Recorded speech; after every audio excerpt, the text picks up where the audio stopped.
Live गुरु में। तो आज हम देखने वाले हैं ज्योग्राफी के सेक्शन में। ज्योग्राफी में क्या देखेंगे? अर्थ यानी पृथ्वी। तो आप अगर लेक्चर कर लिया होगा, आपने अगर कई क्लास करी होगी तो आपको याद होगा हम लोगों ने प्लैनेट देखा था, और उस प्लैनेट में यानी अर्थ की बात किया जाए, पृथ्वी की बात किया जाए, तो अर्थ यानी सूर्य से दूरी के आधार पर तीसरा ग्रह है। और आज क्योंकि देखो क्वेश्चन जो पूछे जाते हैं वो बेसिकली आपके अर्थ से रहेंगे, क्योंकि भैया हम लोग रहते कहां हो? अर्थ पे रहते हैं।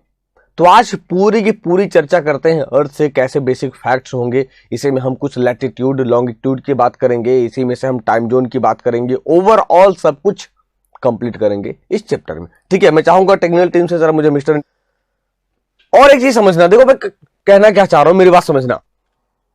और ऐसी बात टेक्निकल टीम से मैं ज्यादा कसरत करवाऊंगा क्योंकि सर बच्चों को कुछ फिगर अच्छे से दिखाई पड़े, ताकि देखो चलिए हमारी टेक्निकल टीम भी तैयार है।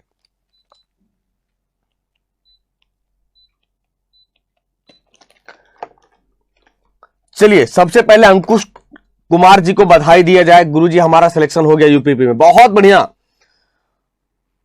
अब ये बता दो तुम्हारी जो सफलता है या आपकी सफलता, देखो अब तो सरकारी नौकरी हो गई, अब तुमसे हमें आप कहने में ज्यादा अच्छा लगेगा। जो आपकी सफलता है वो आपकी सफलता का जो पैमाना है, आपने तैयारी कैसे की है, कहां आपने क्लास करी है, कैसे आपने जीएस सेक्शन किया है, जरा आप बता दें। ज्यादा नहीं, मुश्किल से संक्षिप्त में 2 या 3 मिनट में आप अपनी पूरी तैयारी बता दीजिए, ताकि जितने भी बच्चे हैं वो भी अपने सिलेक्शन के लिए एकदम बिल्कुल लग जाएं, भिड़ जाएं। ठीक है, एकदम फैक्ट है। मतलब ऐसा नहीं कि आप अभी लाइव गुरु में जुड़े हो तो बिल्कुल कह दो कि सर मैं आपसे सीखा हूं, इंस्पायर हूं, कुछ नहीं, बिल्कुल सच्चाई, ताकि बच्चे मतलब इंस्पायर हो। क्योंकि देखो अब आप क्या हो गए, सारे बच्चों के लिए इंस्पायर हो गए, बच्चे होंगे आपसे सीखेंगे कि यार अब आपको एक आइकॉन मानेंगे कि आपने तैयारी कैसे करी है। क्योंकि देखो एक चीज फैक्ट है कि हम अगर सफल होते हैं तो हमारे नक्शे कदम पर हर कोई चलना चाहता है कि यार उसने तैयारियां कैसे करी है, मेरा सिलेक्शन क्यों नहीं हुआ है। ठीक है, चलिए फिर से अंकुश कुमार जी कांग्रेचुलेशंस, बधाई हो। और आप दिन दुगुनी रात चौगुनी तरक्की करो, सफलता का नए नए पैमाना लिखो अपने लाइफ में, जहां रहे खुश रहे मस्त रहे, है ना। चलिए तो अब बात करें आंतरिक ग्रहों में सबसे बड़ा। आपको याद होगा हमने कल कहा था इनर प्लैनेट्स और आउटर प्लैनेट्स। इनर प्लैनेट्स और आउटर प्लैनेट्स में इनर क्या होगा बच्चा कि एस्ट्रॉयड यानी क्षुद्र ग्रह के पहले जितने होंगे वो सब इनर होंगे।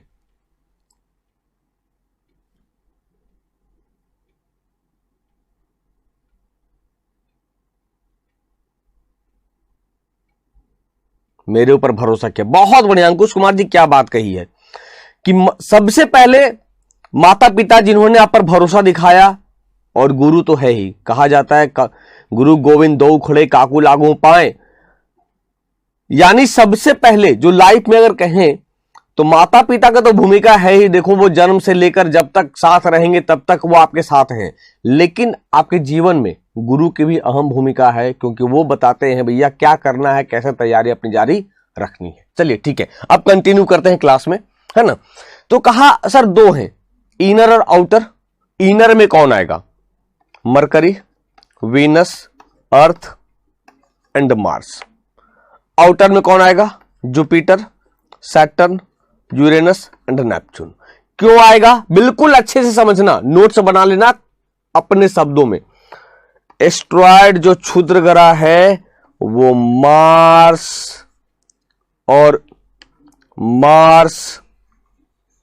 और जुपिटर के चारों ओर चक्कर लगाता है।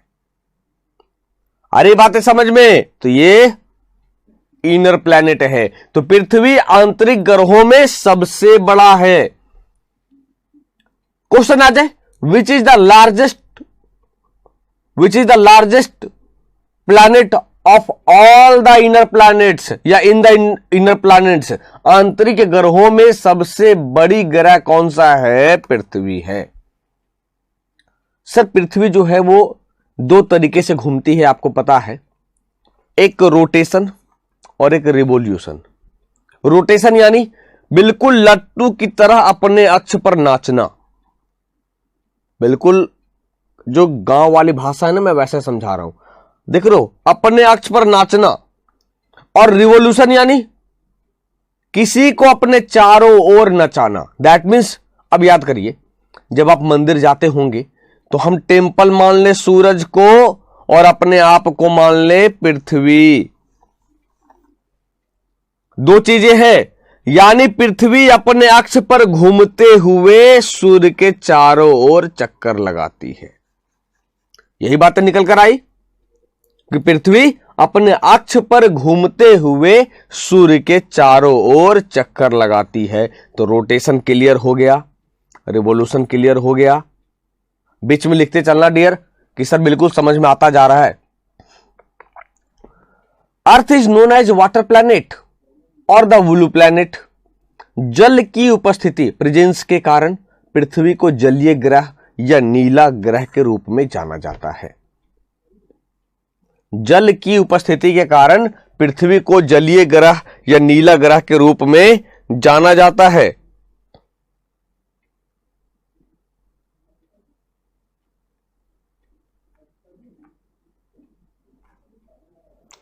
अर्थ डे, पृथ्वी दिवस हम सेलिब्रेट करते हैं 22 अप्रैल को प्रत्येक वर्ष। इस बार का थीम क्या था? इस बार का थीम क्या था? इस बार की थीम क्या थी? Save our species. यानी पृथ्वी दिवस 2019 का थीम क्या था? Save our species. और पहली बार पृथ्वी दिवस मनाया गया था 1970 में। कितने सारे पॉइंट निकल कर आए। पृथ्वी दिवस प्रत्येक वर्ष 22 अप्रैल को मनाएंगे, इस बार का थीम यह है, यानी था, बीत गया। और 1970 से पहली बार मनाया गया।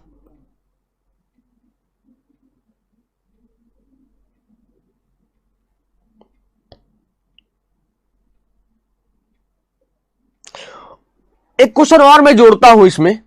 तो ये तो सर 2019 का थीम है, 2019 का थीम है। अगर मैं 2020 के थीम की बात करूं तो क्लाइमेट चेंज।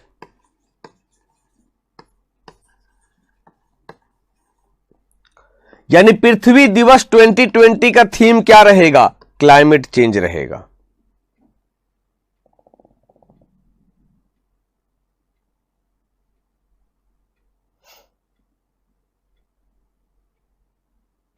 और याद रखना कि 2020 50वां सालगिरह होगा इसका, 50वां सालगिरह होगा इसका, जो विश्व का सबसे बड़ा लार्जेस्ट एनवायरमेंटल मूवमेंट कहलाएगा।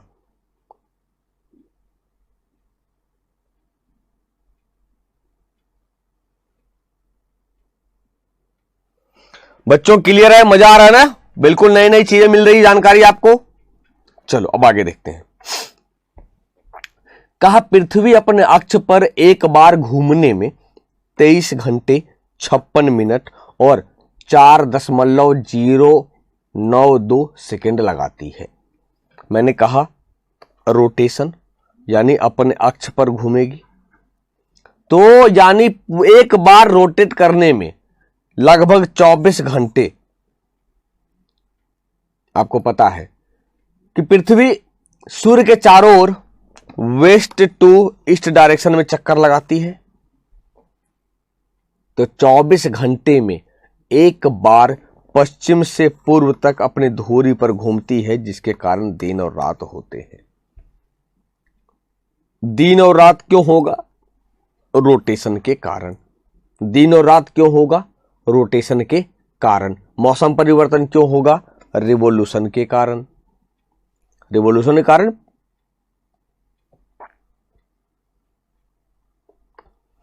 तो अब पृथ्वी के सूर्य के चारों ओर घूमने वाली जो कला आप देख सकते हैं, यानी वेस्ट टू ईस्ट डायरेक्शन में ऐसे घूमते रहती है। बिल्कुल ये क्या दिखा रहा है, ये शो कर रहा है कि अपने अक्ष पर घूम रही है और अपने अक्ष पर घूमते हुए सूर्य के चारों ओर चक्कर लगा रही है। तो ये जो अपने अक्ष पर घूम रही है, जो ये हो रहा है, मैं आपको पहले बता चुका हूं, इट्स कॉल्ड रोटेशन।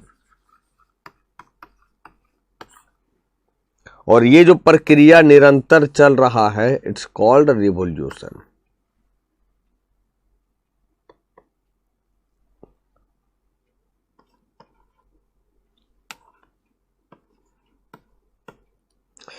पृथ्वी सूर्य के चारों ओर घूमने में 365 दिन 5 घंटे 48 मिनट लगाती है।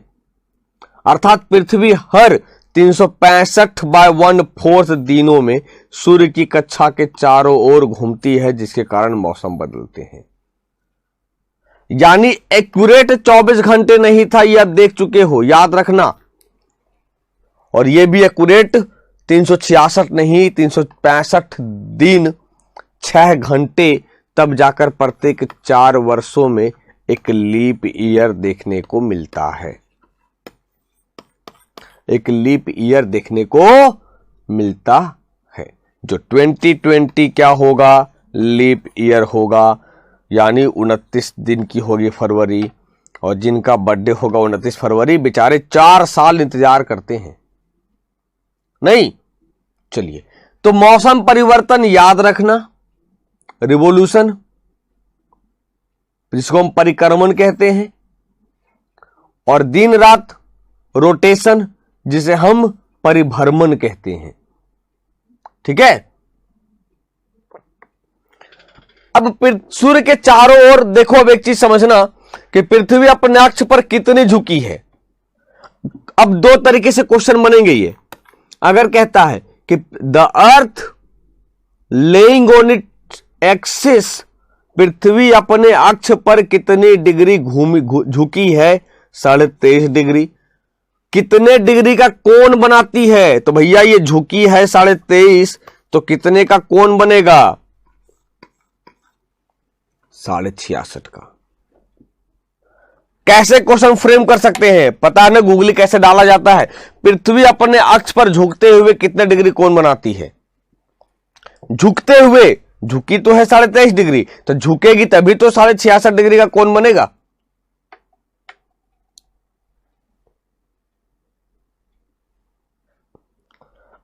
मैं चाहूंगा टेक्निकल टीम से जरा दिखाएं। बच्चों कह रहे हैं सर स्क्रीन पे कुछ लिखा हुआ आ रहा है, कुछ साफ साफ दिखाई नहीं पड़ रहा है स्क्रीन में।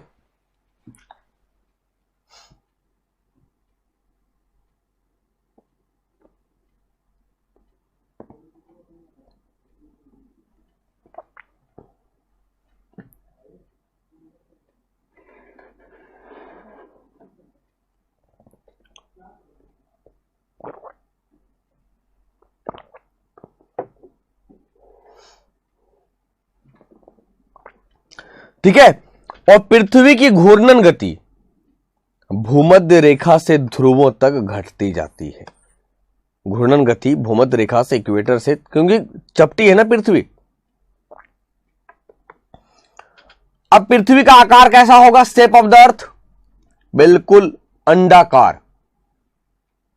देखिए बच्चे ने कह दिया, सही आ रहा है, अंडाकार इसकी आकृति है। कैसा है, अंडाकार आकृति है इसकी। जीवाइड जिसको बोलते हैं, जीवाइड बोलते हैं जिसको, है ना। लगभग 270 मिलियन वर्ष पहले पैंजिया नामक एक महाद्वीप हुआ करता था। महाद्वीप था तो सर प्लेट टेक्टोनिक थ्योरी आपको पता होगा, जिसको प्लेट विवर्तनिक सिद्धांत कहते हैं। कहा गया कि प्लेट विवर्तनिक सिद्धांत के आधार पर समुद्र के नीचे या पृथ्वी के नीचे 2 प्लेटें आपस में टकराई है। आपस में टकराने के बाद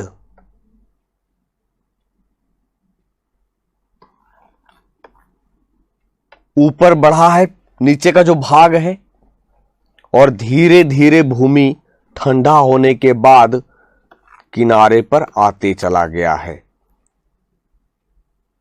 तो याद रखना, पहले पैंजिया नामक महाद्वीप था, जिससे 7 महाद्वीप का जन्म हुआ है। Asia, Africa, north America, south America. ठीक है, अंटार्कटिका, यूरोप, ऑस्ट्रेलिया। तो याद रखने का तरीका बहुत बढ़िया है डियर। नासा,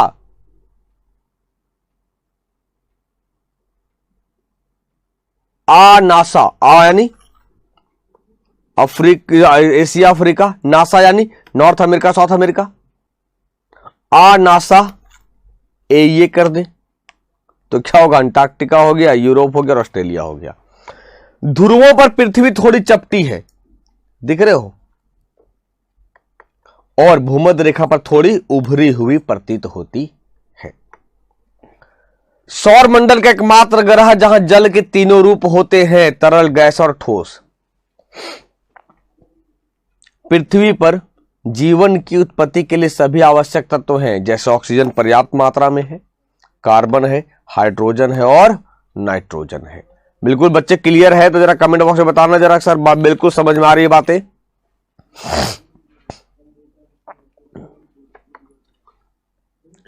पृथ्वी पर जीवन के लिए तापमान की सही सीमा उपलब्ध है, और यह सही सीमा उपलब्ध होने के पीछे कारण क्या पता है, ग्रीन हाउस गैस।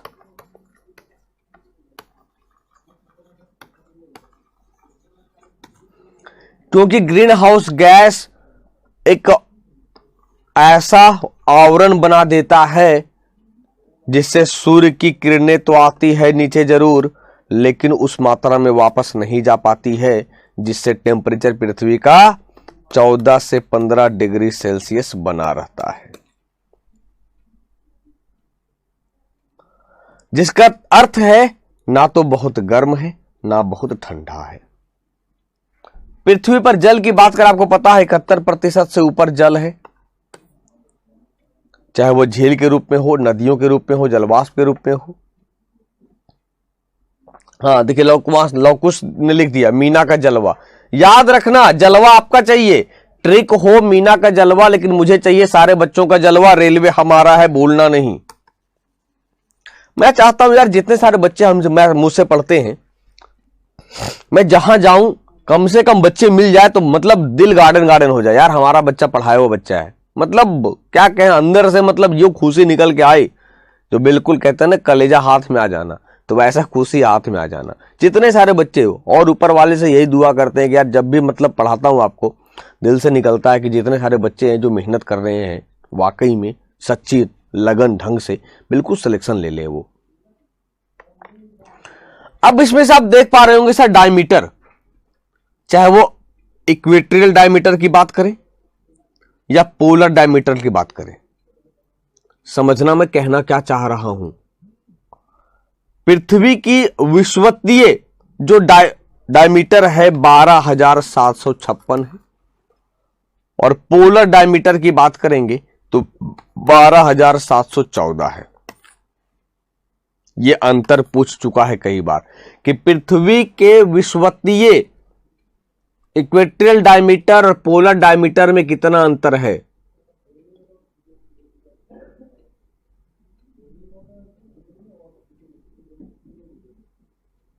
बिल्कुल, अरे मैं तो वेट कर रहा हूं यार कि हमारे बच्चे सिलेक्शन ले और मिलने के लिए आए। मैं तो बेचैन हूं कि बिल्कुल बच्चे मिलेंगे तो कम से कम सफर करेंगे तो याद तो रहेगा कि बच्चे हमारे सेलेक्ट पढ़ाए हुए बच्चे हैं ये। अब देखो 6 में 4 गया 2, 5 में 1 गया 4, यानी 42 किलोमीटर का डिफरेंसेज है इक्वेटोरियल डायमीटर और पोलर डायमीटर में। और समझते हैं क्या है ये।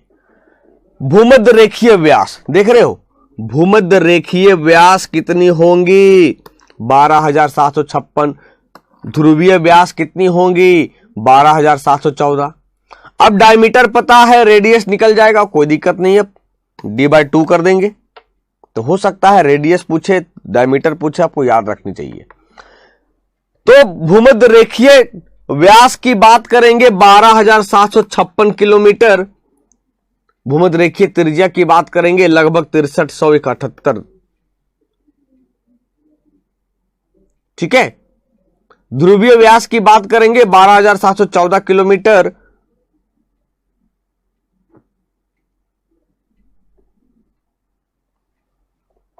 और पोलर रेडियस की बात करेंगे तो हाफ होगा।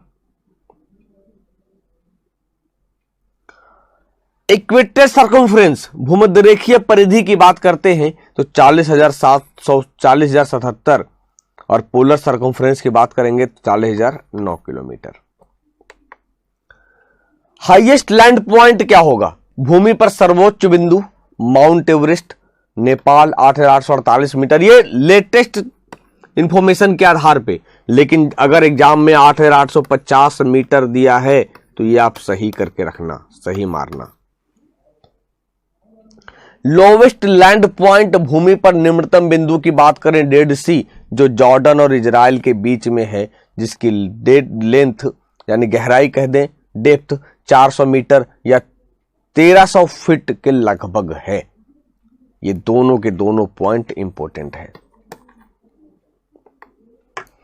मरियाना ट्रेंच, जिसकी डेप्थ 11,033 मीटर और 36,201 फीट है, यानी पृथ्वी पर सबसे गहरा मरियाना ट्रेंच है, जो उत्तर प्रशांत महासागर में स्थित मरियाना द्वीप समूह के पास, जापान के पास, एशिया में मौजूद है। कहां है ये? एशिया में मौजूद है। तो हो सकता है आपको ये पूछ दे तो 11 डिग्री 21 मिनट उत्तरी अक्षांश से लेकर 142 डिग्री 12 मिनट पूर्वी देशांतर में लोकेट है। अब कुछ आप देख पा रहे होंगे, एपिहेलियन होता है सर, पेरिहेलियन होता है, यानी मैक्सिमम डिस्टेंस, मिनिमम डिस्टेंस सूर्य से पृथ्वी का, तो क्या कहते हैं?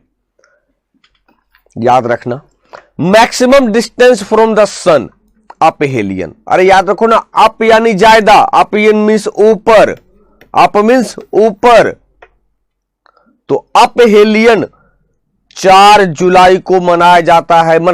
4 जुलाई को मैक्सिमम डिस्टेंस होगा सूर्य से पृथ्वी का, जिसे हम अप सौर कहते हैं। लेंथ की बात करेंगे 152 मिलियन किलोमीटर लगभग है। मिनिमम डिस्टेंस की बात करें जिसे हम पेरिहेलियन कहते हैं, उपसौर कहते हैं, 3 जनवरी को होगा 187 मिलियन किलोमीटर लगभग। पृथ्वी से सूर्य की औसत दूरी 150 मिलियन किलोमीटर है। कई लोगों को नहीं समझ में आ रहा होगा, सर इमेज होता, फोटो होता तो बिल्कुल समझ में आता, जैसे ये इमेज आपके सामने है। सर ये सूरज है,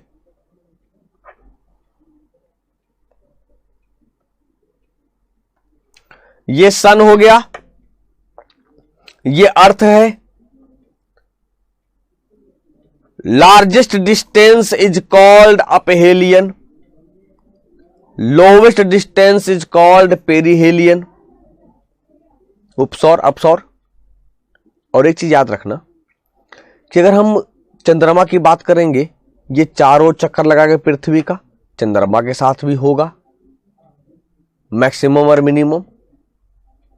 तो चंद्रमा और पृथ्वी की जो मैक्सिमम डिस्टेंस है उसे हम अपोजी कहते हैं। चंद्रमा और पृथ्वी के बीच की जो लोवेस्ट डिस्टेंस है उसे हम पेरिजी कहते हैं। और चंद्रमा का अपना लाइट नहीं है, प्रकाश नहीं है, सूर्य के प्रकाश से ये चमकता है।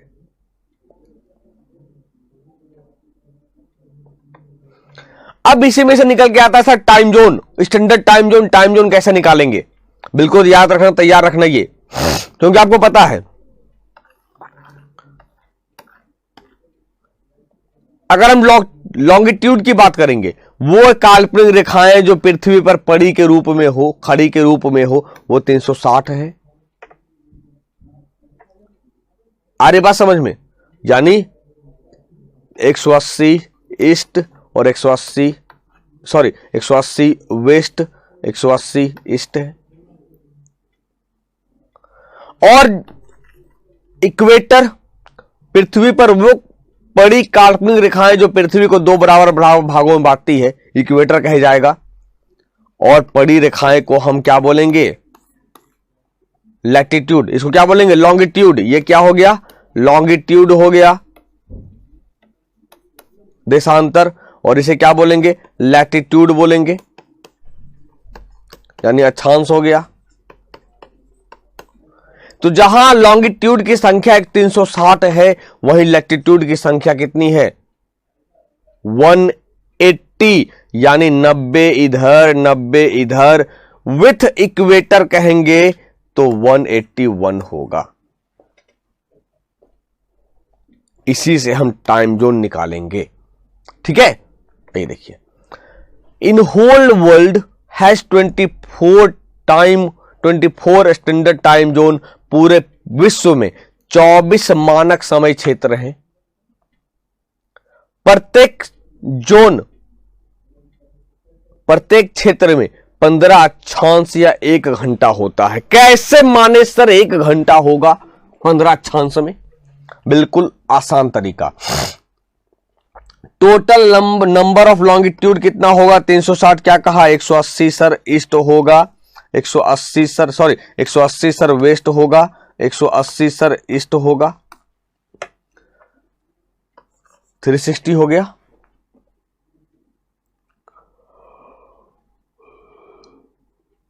Total time in a day, एक दिन में घंटों की संख्या कितनी है, 24 घंटे है ना सर,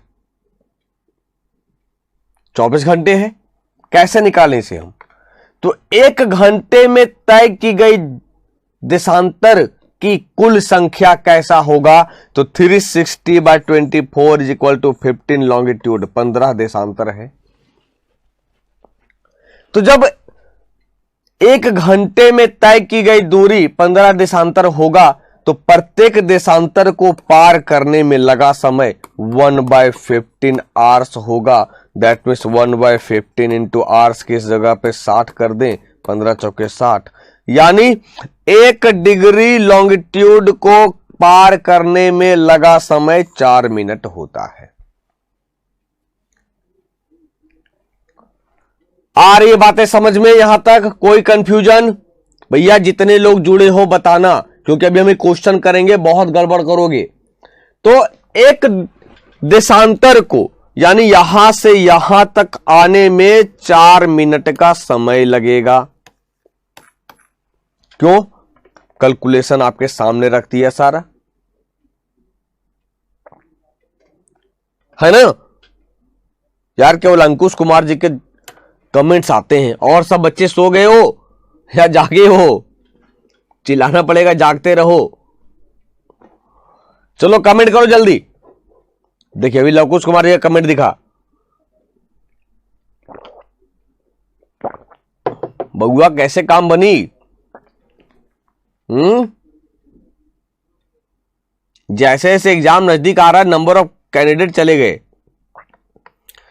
अब देखो एक चीज समझना, हम लोग डिटरमाइन करते हैं ग्रीनविच, जिसको हम जीएमटी बोलते हैं, ग्रीनविच मीन टाइम,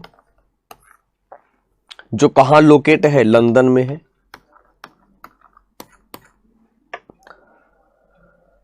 भारत का जो समय है आईएसटी, इंडियन स्टैंडर्ड टाइम, 5.5 घंटा आगे है।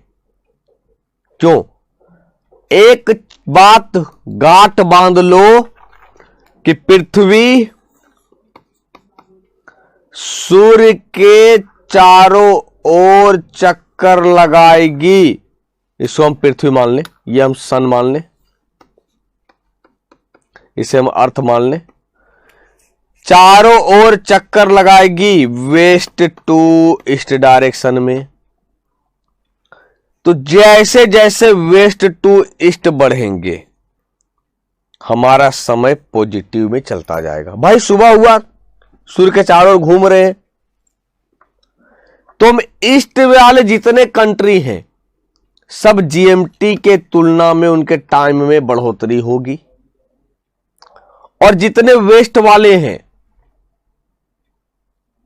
जीएमटी से टाइम में देखेंगे तो इधर टाइम में माइनस होगा। भारत कहां लोकेट है? भारत लोकेट है नॉर्थ ईस्ट में। इसीलिए GMT and the IST 82.5 degree differ by 82.5 longitudes. दस आईएसटी इज 330 मिनट और 5 hours 30 minutes ahead of GMT. 5.5 घंटा आगे है ग्रीनविच मीन टाइम लंदन से। तो जीएमटी यानी कहां, ग्रीनविच मीन टाइम यानी 0 डिग्री, जो भारत की बात करें आईएसटी इंडियन स्टैंडर्ड टाइम कहां से इंटर करेगा, 82.5 डिग्री, नैनी, इलाहाबाद, मिर्जापुर, यूपी। कुछ भी पूछे आपके सामने, चाहे नैनी की बात करें, चाहे इलाहाबाद की बात करें, चाहे मिर्जापुर की बात करें, जीएमटी से आईएसटी का टाइम जो अंतर है, कितने घंटे का अंतर है, ये याद रखना, 330 मिनट्स का अंतर है, जिसे हम 5 घंटा 30 मिनट कह दें।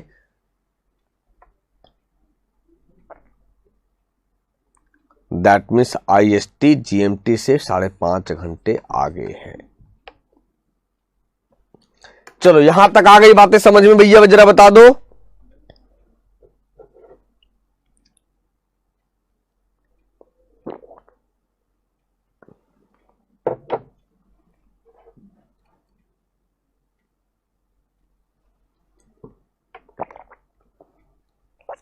सामान्यतः सभी देश अपने देश के मध्य से गुजरने वाले केंद्रीय देशांतर रेखा को मानक समय के रूप में अपनाते हैं। अब ये देखो,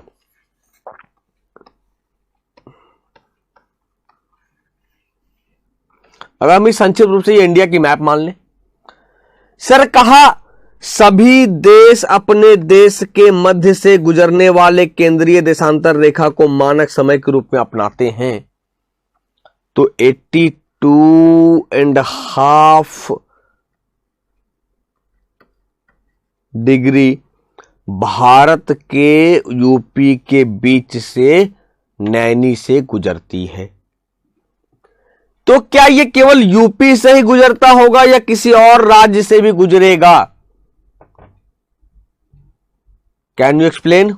बता सकते हो कि जो ये आईएसटी है, इंडियन स्टैंडर्ड टाइम है, भारत के कितने राज्यों से गुजरता है?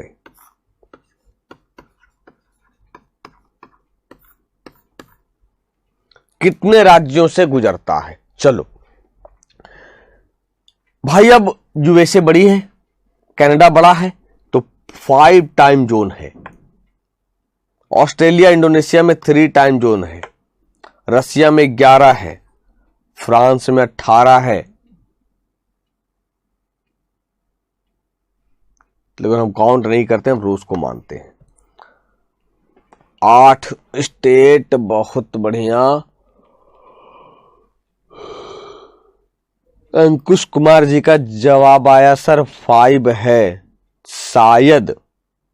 शायद का कोई उपाय नहीं है, हमें कंफर्म जवाब चाहिए।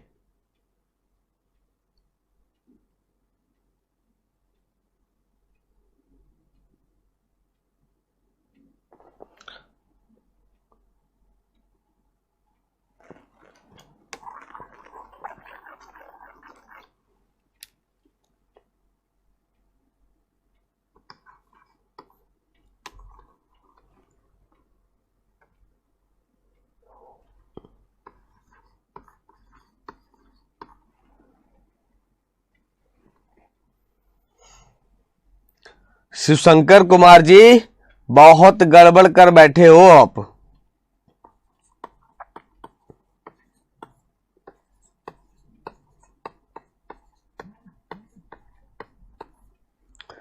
अब आप कह रहे हो झारखंड मिजोरम, भैया ये 82.5 है, मिजोरम इधर है।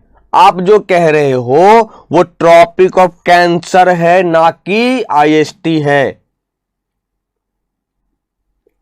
बहुत गड़बड़ है भैया, कैसे समझोगे?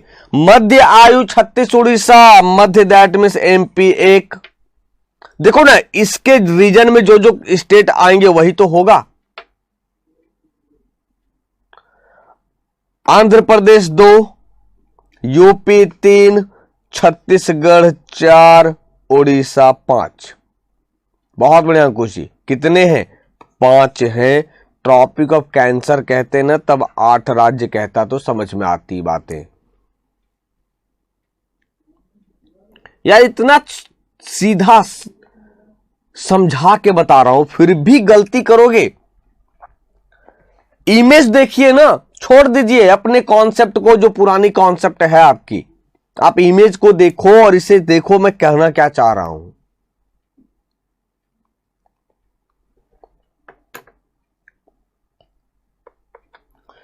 अब 180 degree is the international date line, अंतरराष्ट्रीय तिथि रेखा को हम 180 डिग्री को अंतरराष्ट्रीय तिथि रेखा कहते हैं, चाहे वो ईस्ट हो या वेस्ट हो। अब देखो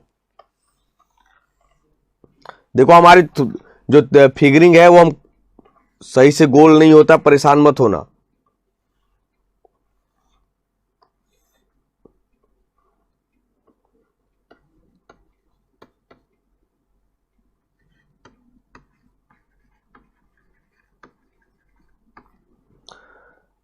कहा 180 डिग्री इंटरनेशनल डेट लाइन है, ये 360 है नंबर,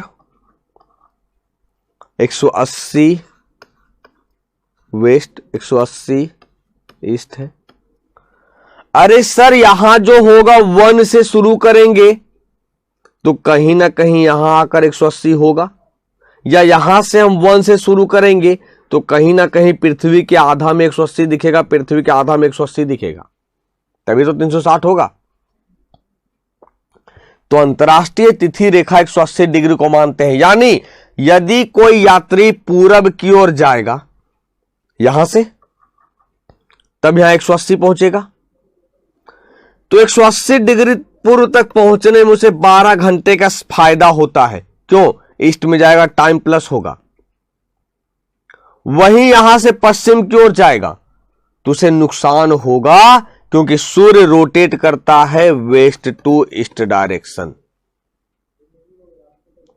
और अंतरराष्ट्रीय तिथि रेखा के पूरब और पश्चिम में, यानी इस पॉइंट से लेकर इस पॉइंट के बीच 24 घंटों का अंतर होता है। फटाक से लिखो सर, जितने 5-6 लोग जुड़े हैं बिल्कुल समझ में आ गया।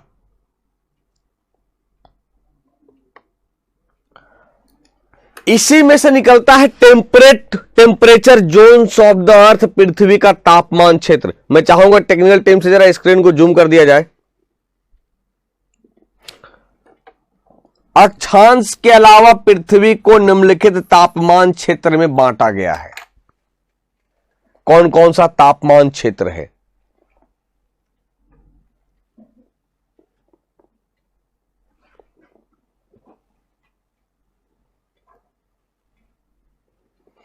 अब देखो, वी नो दैट, हमें पता है। क्या पता है सर हमें? पृथ्वी, सूर्य की किरणें इक्वेटर पर बिल्कुल खड़ी पड़ती है, झुका हुआ ना 23.5 डिग्री, खड़ी पड़ेगी तो भैया यहां बहुत ज्यादा गर्म होगा, जिसे हम उष्ण कटिबंध या क्षेत्र कहते हैं, उष्ण क्षेत्र कहते हैं। जो कहां से कहां तक होगा आपको यह समझना पड़ेगा। तो 23.5 डिग्री नॉर्थ से लेकर 23.5 डिग्री साउथ के बीच हम इसे टॉरिड जोन कहते हैं। क्वेश्चन आता है ज्योग्राफी में कि भैया उष्ण कटिबंधीय क्षेत्र किसके बीच है, टॉरिड जोन किसके बीच है? टेम्परेट जोन की बात करेंगे सर, तापमान हमारा क्या होगा? वहां काम रहेगा।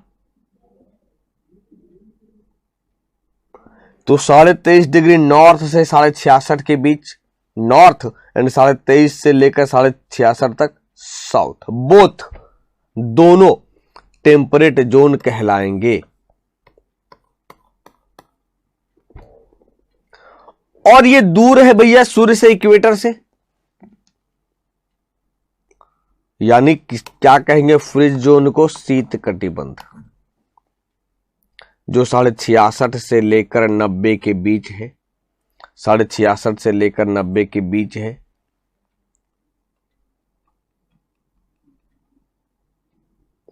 कोई कंफ्यूजन बच्चों यहां तक? यानी यहां का टेम्परेचर माइल्ड रहेगा, ना ज्यादा गर्मी ना ज्यादा ठंडा। यहां का टेम्परेचर माइल्ड रहेगा, ना ज्यादा गर्मी ना ठंडा। क्यों? क्योंकि इधर इक्वेटर टॉरिड जोन का भी असर पड़ेगा, इधर फ्रिज जोन का भी असर पड़ेगा, इधर फ्रिज जोन का भी असर पड़ेगा, टॉरिड जोन का भी असर पड़ेगा। इसे हम अब टेक्स्ट के रूप में समझते हैं। टॉरिड जोन उष्णकटिबंध किसके बीच? ट्रॉपिक ऑफ कैंसर, मकर रेखा 23.5 डिग्री नॉर्थ से लेकर मकर रेखा 23.5 डिग्री साउथ के बीच। आपको फिगर के जरिए भी समझा दिया, अब यहां पे देख लो। टेम्परेट जोन की बात करें, शीतोष्ण कटिबंध की बात करें तो 23.5 डिग्री नॉर्थ से लेकर, टेम्परेट की बात कर रहे हैं बच्चों, याद रखना टेम्परेट की, 23.5 से लेकर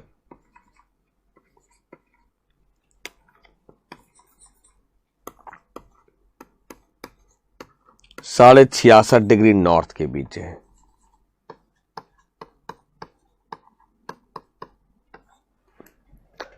यानी between 23.5 north to 66.5 north is called शीतोष्ण कटिबंध। उत्तरी गोलार्ध में सेम एज यही स्थिति दक्षिणी गोलार्ध में भी होगा। 23.5 से लेकर 66.5 साउदर्न हेमिस्फेयर, यानी 23.5 डिग्री साउथ से लेकर 66.5 डिग्री साउथ के बीच दक्षिणी गोलार्ध में। फ्रिज जोन की बात करेंगे, नॉर्थ पोल उत्तरी गोलार्ध की तरफ, उत्तरी पोल की तरफ, उत्तरी ध्रुव की तरफ, 66.5 से लेकर नॉर्थ के बीच उत्तरी गोलार्ध में शीत कटिबंध होगा। सेम एज, याद करिए फिगर देख लेना, 66.5 साउथ से लेकर 90 डिग्री साउथ के बीच दक्षिणी गोलार्ध होगा। और 90 डिग्री साउथ को दक्षिणी गोलार्ध, 90 डिग्री नॉर्थ को नॉर्थ पोल कहते हैं।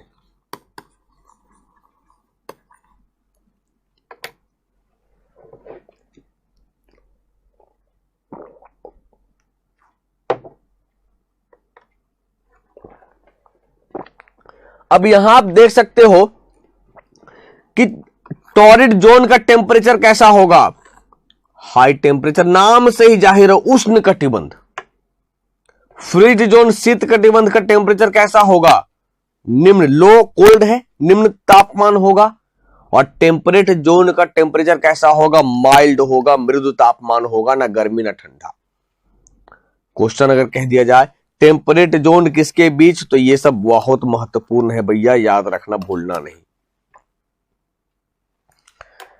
चलिए, अगर कंफ्यूजन है तो जरा कमेंट बॉक्स में बताएं, ना तो फिर बढ़ते हैं आगे का सफर, देखते हैं क्या होगा।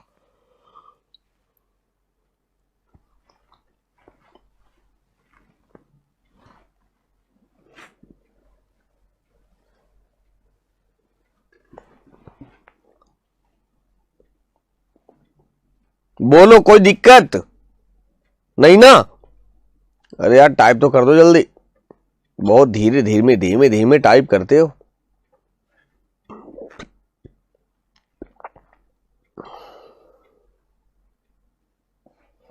नो कंफ्यूजन, नो कंफ्यूजन, बहुत बढ़िया। हाँ बस ऐसे यही चाहिए मुझे, कंफ्यूजन क्रिएट मत करना मन में। तो अब देखते हैं कुछ मॉक टेस्ट, जो बिल्कुल सही सही जवाब आने चाहिए आपके सामने। अगर तैयार है, ज्यादा क्वेश्चन नहीं, कम क्वेश्चन, लेकिन सॉलिड क्वेश्चन। पहला क्वेश्चन ये, यदि कोई स्थान, if a place is located at 20 degree north and 80 degree east, in which of the following countries does it लाई? यदि कोई स्थान 20 डिग्री नॉर्थ से लेकर 80 डिग्री ईस्ट के बीच है, तो यह निम्नलिखित में से किस महाद्वीप में स्थित है? जरा कमेंट बॉक्स में बताएं। अफ्रीका, एशिया, यूरोप और नॉर्थ अमेरिका, उत्तरी अमेरिका, क्या होगा?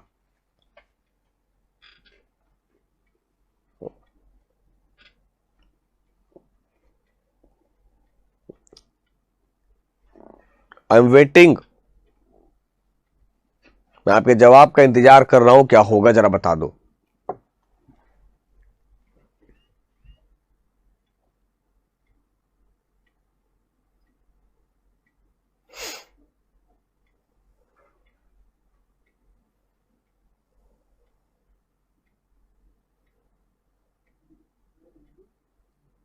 B B B B B, यानी एशिया कहना है आपका। बहुत बढ़िया, बिल्कुल सही। क्या होगा? Asia is right. कहा सर? 20 डिग्री नॉर्थ से लेकर 80 डिग्री ईस्ट। अब देखो इमेज,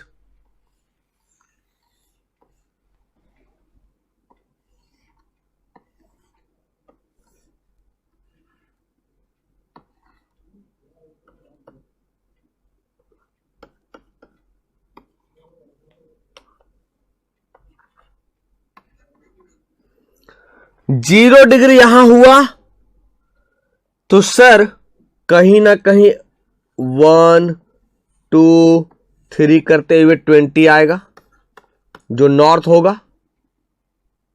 होगा ना नॉर्थ? यहां से है 0 डिग्री तो इधर नॉर्थ हो गया।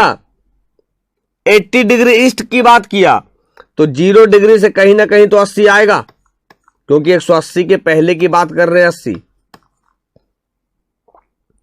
यानी नॉर्थ एंड ईस्ट कहां होगा? चलो जरा कमेंट बॉक्स में बताओ भारत की लोकेशन कहां है, इंडिया का लोकेशन कहां है, किस डायरेक्शन में है, भारत कहां स्थित है? North and east, only north, only east, south and west. Number 1, number 2, number 3, number 4। भारत का लोकेशन बताओ कहां है? What is the exact location of India? भारत की लोकेशन कहां है? जल्दी। नॉर्थ ईस्ट कह रहा है बालक, और कोई?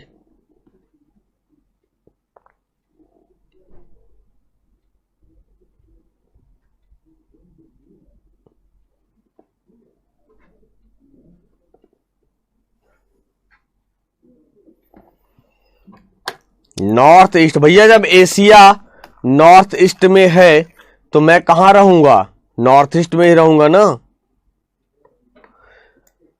विच of the following is the farthest from the centre of the अर्थ? निम्नलिखित में से कौन पृथ्वी के केंद्र में से सबसे दूर है? पृथ्वी के केंद्र से सबसे दूर कौन होगा? साउथ पोल या Antarctic circle, tropic of Capricorn, equator? Which of the following is the farthest from the centre of the earth?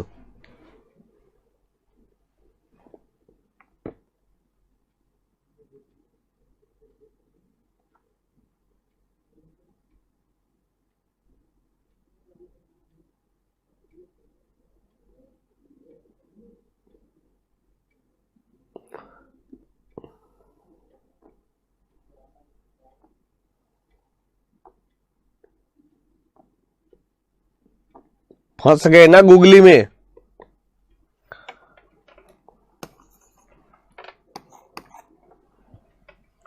पृथ्वी के केंद्र से सबसे दूर की बात किए, यार खुद सोचो।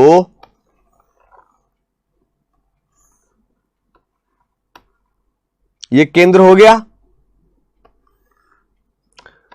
ट्रॉपिक ऑफ कैप्रिकॉर्न,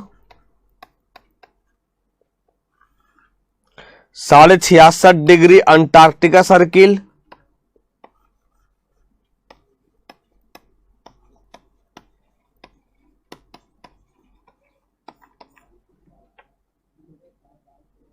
क्या होगा? South pole is right answer. South pole is right answer.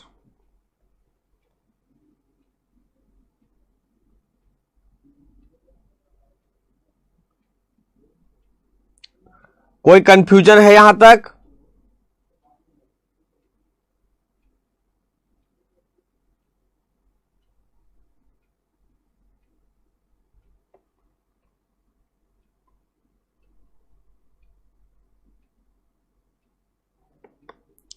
जब एक जहाज पश्चिम से पूर्व दिशा की ओर जाता है तो यह क्या करेगा? या एक दिन खो देता है, या एक दिन प्राप्त करता है, या आधा दिन खो देता है, या आधा दिन प्राप्त करता है। When a ship crosses from west to east direction, then sir कहा पश्चिम से पूर्व, तो मैंने बताया भी तो भैया, वेस्ट टू ईस्ट जाएंगे, प्लस करेंगे हम, एक दिन प्राप्त करता है। ठीक है। Which of the following is a great circle, निम्नलिखित में से कौन एक महान वृत्त है? Equator, tropic of Capricorn, Arctic circle, tropic of cancer.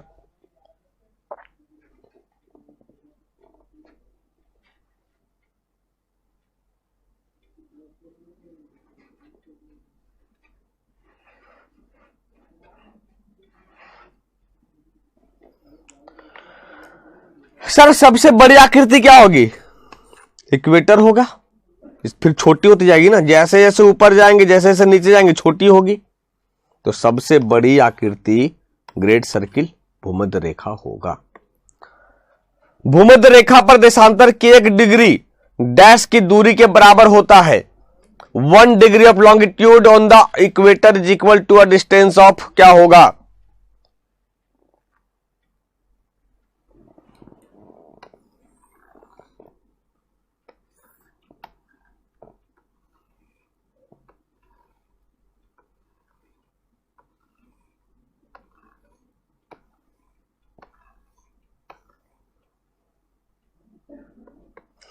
यानी इक्वेटर से एक देशांतर से दूसरे देशांतर पर जाने में 111.4 किलोमीटर।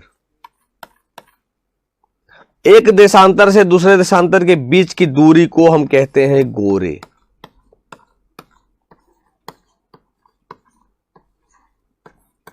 क्या कहते हैं? गोरे कहते हैं, याद रखना, भूलना नहीं।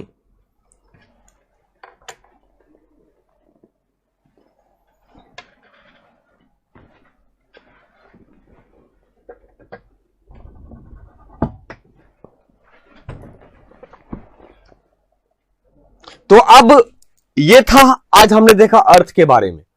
भैया ये देख लो, बिल्कुल कॉन्सेप्चुअल वाले हिसाब किताब था, रट्टा मार जाओगे ना।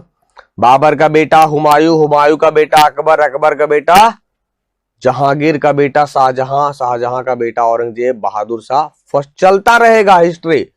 लेकिन ये क्या कॉन्सेप्ट है? बिल्कुल अगर हमारा कॉन्सेप्ट क्लियर है तो छूटेगा नहीं, और अगर क्लियर नहीं है तो इक्वेटर के बदले हम tropic of Capricorn, tropic of Capricorn के बदले ट्रॉपिक ऑफ कैंसर चला जाएगा। तो कोशिश करिएगा इस वीडियो को फिर से देखने का और अपने हाथों से नोट्स बनाने का, ताकि आपको समझ में आसानी से आ जाए। ठीक है। जब मिलेंगे नेक्स्ट क्लास में तब देखेंगे हिमालय के बारे में क्या क्या क्वेश्चंस आपका बनेगा, कैसे कैसे क्वेश्चंस पूछे गए हैं। तो मजा आ गया, पर आपने बताया नहीं कि एग्जाम सेंटर में हमारे हाथों पर पसीना आता है। अच्छा देखिए अंकुश कुमार जी, वो पता क्या है, उसको हम एग्जाम फोबिया कहते हैं। ये दूर तभी होगा जब हम यूज टू होते हैं। Use to in the sense कि हम रेगुलर टेस्ट दें, टेस्ट देने के बाद अपने डर को भगाएं। जब तक हम अपने डर को नहीं भगाएंगे तब तक चीजें बहुत तकलीफ दे होगी। अब सोचिए, जब आपने पहली बार साइकिल चलाना शुरू किया होगा, जब आपने पहली बार बाइक चलाना शुरू किया होगा, डर था मन में, फोबिया था। वो फोबिया कैसे निकला? रेगुलर प्रैक्टिस से। तो कहा जाता है ना कि रेगुलर प्रैक्टिस करने से हमारी जो डर है वो बिल्कुल निकल जाएगा। Much practice makes perfect man. हम जितना प्रैक्टिस करेंगे उतना हमारे अंदर का जो डर है वो निकलता चला जाएगा। ठीक है। कोशिश करिए कि डरने का नहीं, सबसे बड़ी चीज। और सब आपका अब आपके पास देखिए क्या हो गया कि आपने यूपी पुलिस में सफलता हासिल करी है। अब यहां से आपको पीछे लौटना ही नहीं है। फिजिकल निकालेंगे, एक नौकरी हमारे लिए, जॉब तो फिक्स हो गया। अब आपके पास खुला आसमान है उड़ने का, जितना उड़ान भर सकते हैं, जिसकी तैयारी कर सकते हो आप, डिपेंड करता है आपके ऊपर। ठीक है। चलिए तो मिलेंगे नए लेक्चर में, तब तक के लिए अपना और अपनों का ख्याल रखें। धन्यवाद।